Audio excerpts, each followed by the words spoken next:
Hi, welcome to this week's bonus clip. I've been joined by Rich Mifsud and Jay Long. We recorded this as part of our wrap pod following the Leicester Tigers v Leinster match, which you'll find on Apple, Spotify, and all the usual other places. We're going to try to do these a little differently for the next while. Instead of all three of us harping on one topic, I've asked my guests to pick their own and have a bit of an old rant for a while, starting with yourself, Rich. You want to harp on some rare positive news for Australian Rugby Union? Yeah, absolutely. The appointment of Joe Schmidt as their head coach moving forwards. Interestingly, only for a couple of years, so they're still hedging their bets. And the appointment of Joe as their head coach isn't the headline. The headline is how on earth they've gone from appointing Eddie Jones with his baggage, which was an absolutely diabolical decision to take, not least because it was shortly before a World Cup. And then he gets dismissed or leaves. Then all the other palaver with Japan Rugby and what have you. So I suppose the headline for me is that they've actually made a commonsensical decision for once. And that is the headline for me. We all know what Joe brings to the party. I think it's going to represent a bit of a culture shock for Rugby Australia because he is Mr. Control Freak, as we all know, from Leinster and Ireland. And they seem to have a bit more of a cavalier attitude to how they play and how they run things in the recent past. So, it's going to be a shock to the system. Let's see what he does with them. As my wife told me, she hopes that they implement that you need to play at home to play for Australia, so that Skelton buggers off down under and leaves us alone for a few years. So a reverse schizo rule. The Skelton rule. If your name is Skelton, you can't play. Yeah, that's the one. There you go. But that's actually a topic for another pod, not least after Jack Willis's performance this afternoon for Toulouse. But anyway, it'll be interesting to see how the Wallabies progress. Yeah, definitely. I mean, it's if nothing else, it certainly suddenly made the Lions tour interesting. Yeah. We were talking about Andy Farrell's deserved appointment and stuff, and it's all looking good for that. And the fact that there's a women's tour as well, there was some positivity there. But the actual look of the Lions v Australia tour, given how they did in the World Cup and all that's been going on, it didn't look too good. But this change, this is literally a game changer. Very much so. Sadly, some of their players are heading back to league. So, but that, they may come back. And that some of them were names we can't pronounce anyway. So that's not so bad. Yeah, that one. Okay. Bless you. That cough is getting bad. Okay, Jay, we'll move over to yourself now. And you want to talk a bit about the Premiership, some of the Premiership teams fronting up in the Champions Cup. Yeah, I just, just kind of thinking about, I was genuinely impressed by Leicester yesterday. I was really, really impressed by Saints versus Munster. And then it kind of got me thinking of how generally, as I looked at teams from the Prem, that, I thought things were kind of, really, really solid. And I actually ran some of the numbers.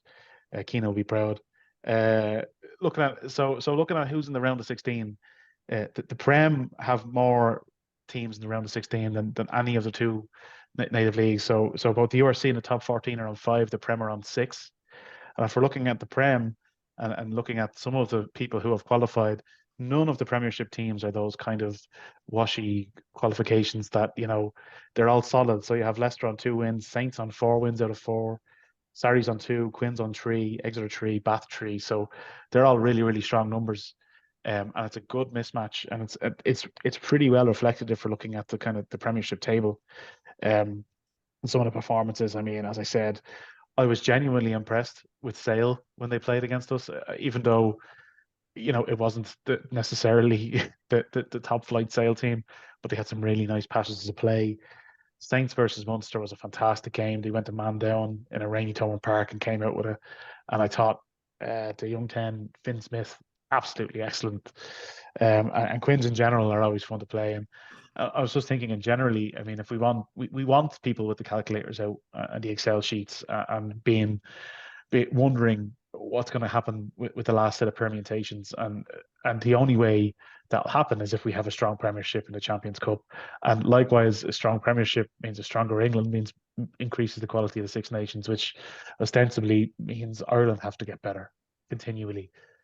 So yeah, it's great to see. As I said, it's the big boys, the Saris, the Quins, and stuff like that certainly won't be patting themselves on the back for getting into the round of 16.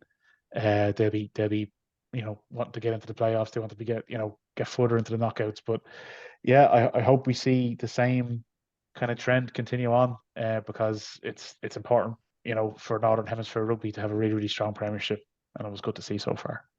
Absolutely. I mean, I'm tempted to, because we keep hearing from some English fans and English pundits about all the caveats supposedly for the success of Irish provinces.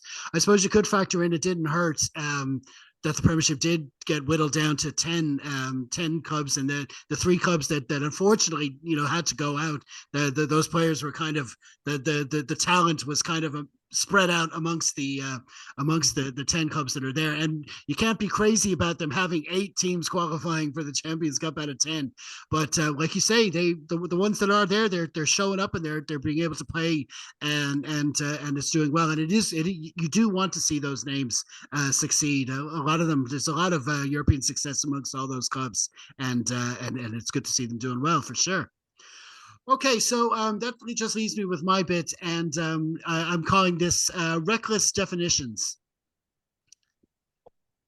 Well, we've all had to do a lot of rethinking of how we look at tackles over the past decade or so. From all the talk of zero tolerance, which somehow reduced itself to zero over time, to the bunker system, which was trialed at the recent Rugby World Cup that seemed to work pretty well for the most part. The game's powers that be have made several efforts to make the game safer. And whenever I go to harp on this topic, I always feel I have to point out that safety is the driving force behind these changes. Because every time there's a debate over the way a particular on-field decision is worked out, there still seems to be a lot of people out there who just can't get that concept.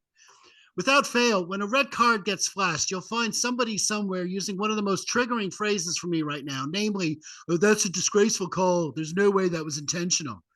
I really can't get my head around just how this issue hasn't been put to bed years ago.